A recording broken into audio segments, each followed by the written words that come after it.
Donc Julie, formatrice vente et management chez Omento Formation. Julie, si on veut embarquer justement son équipe dans la durée, quels sont les piliers à mettre en place côté management, mais concrètement? Bonjour à tous. Donc effectivement, Bernard dit très souvent que la restauration de demain sera expérientielle ou ne sera pas. Et il dit aussi que le personnel est le troisième pilier de l'expérience client après l'ambiance et l'assiette, en tout cas tout ce qu'il y a autour de l'assiette.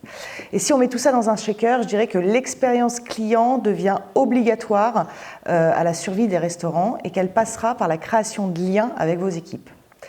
Alors malheureusement, quand on entend 78% de rotation moyenne et quand on sait que 60% des restaurateurs peinent à recruter, on se dit que ça va être difficile de créer ce fameux lien avec le personnel de salle et le client. Donc les collaborateurs ont changé et le management a évolué également.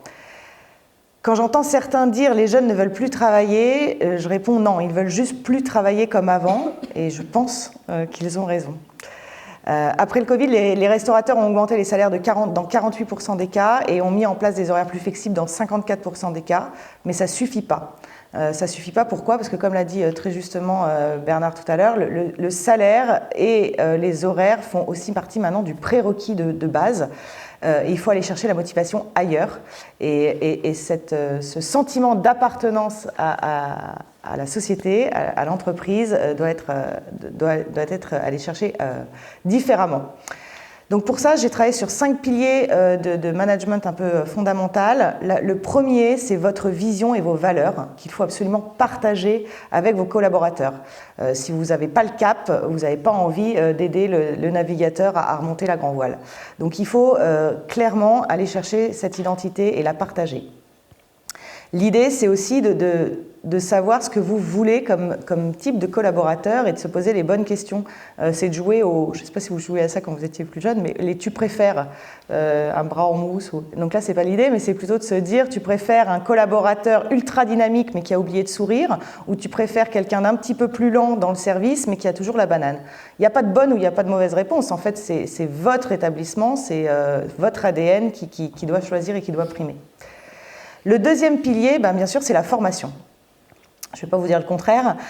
Former quelqu'un, c'est pour moi lui faire une véritable déclaration d'amour professionnel. C'est lui dire « j'ai envie qu'on grandisse ensemble ». Faites de vos serveurs de véritables vendeurs. Ça change tout en fait.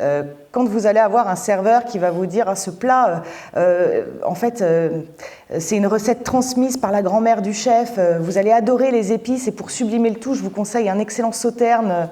Qu'on a dans notre cave, qu'on vous sert au verre exceptionnellement pour aller avec ce plat. C'est surprenant un sauterne sur un plat épicé, mais c'est l'idéal.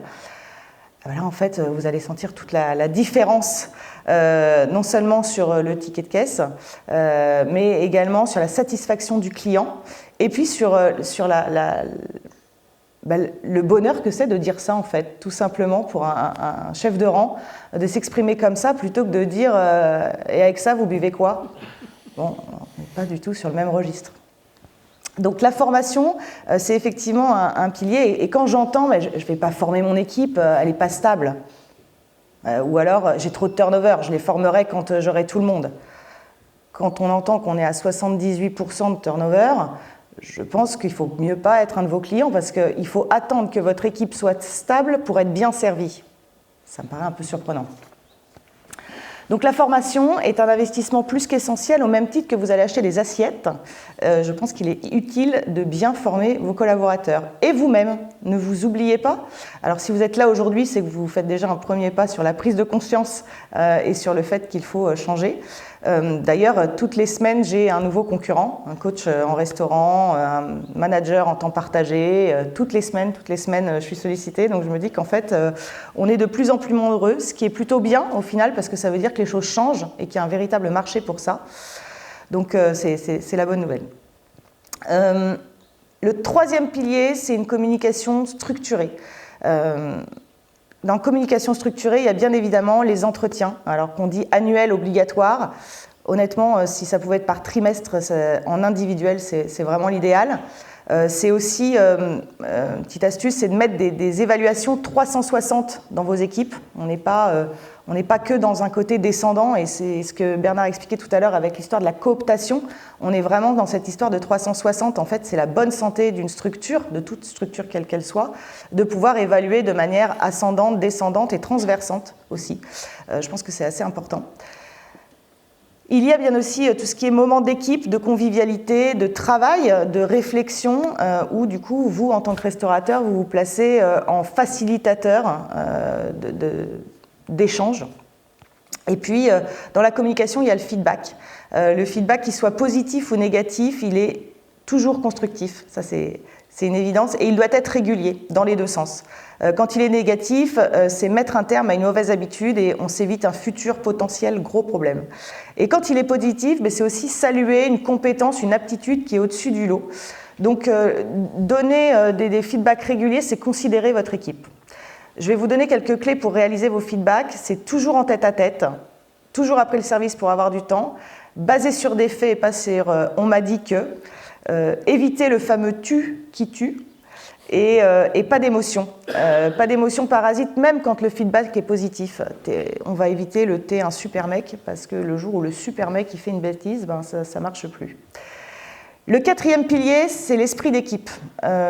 C'est le diviser pour mieux régner est fini depuis bien longtemps.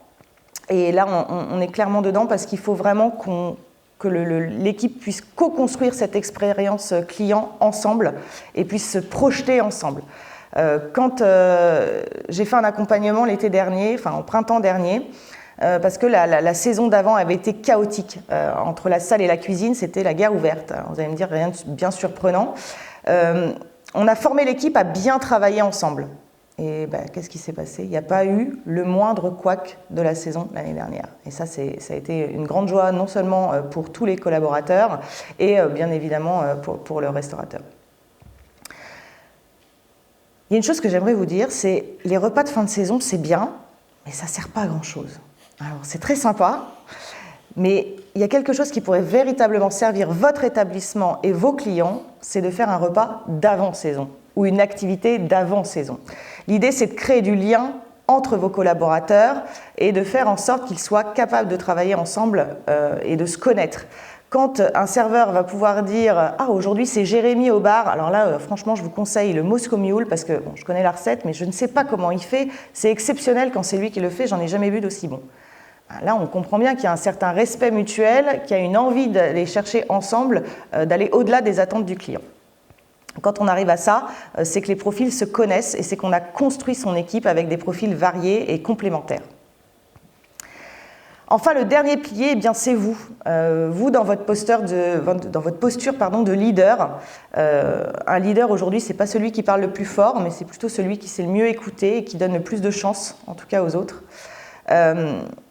Mais ça ne veut pas dire non plus de cadre. Je sais que beaucoup d'entre vous, malheureusement, ont abandonné un peu le brief d'avant-service parce que par manque de temps, par manque d'organisation. Sauf qu'en fait, un brief, ça donne un cadre à l'intérieur duquel chacun puisse s'exprimer correctement. Donc l'idée, c'est effectivement de retrouver cette posture de leader, mais un cadre ouvert, j'ai envie de dire. C'est-à-dire que les briefs, ce n'est pas un simple monologue, c'est on fait participer chaque membre de l'équipe, ou en tout cas tour à tour, pour que chacun puisse s'exprimer. Être ici pour vous aujourd'hui, c'est le premier des changements.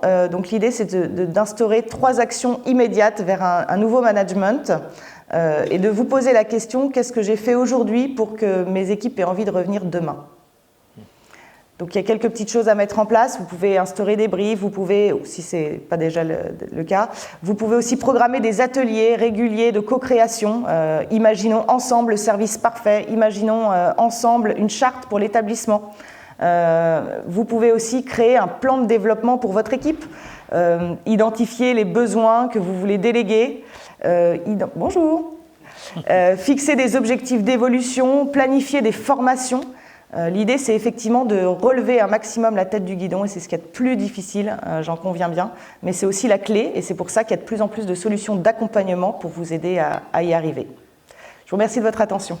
Je voudrais juste rajouter justement, comment tu interviens, Julie, dans les établissements, parce que c'est bien en fait de dire, là, on peut faire plein de choses, et comment on peut faire appel à toi, par exemple, comment on peut faire les formations au sein de l'établissement. Alors, en fait, l'idée, c'est que mon process, en fait, moi, je viens et j'observe. Je fais un petit client mystère, en fait. Je viens, je note un certain nombre de choses. Après, on débrief avec le restaurateur. Et l'idée, effectivement, c'est d'apporter des solutions sur mesure à l'établissement. Donc, si c'est plutôt le manager, le restaurateur qu'il faut mettre en position de coach pour qu'il aide son équipe à monter en compétences, on va travailler avec le coach, avec le restaurateur. Si on voit qu'il y a un manque de base de la vente, tout simplement, aux serveurs, on va travailler sur les serveurs. Et comme là, en ce moment, je suis sur une mission où je travaille sur et les managers et les serveurs. Voilà, l'idée, c'est de travailler toujours en sur-mesure pour faire monter en compétence toute l'équipe.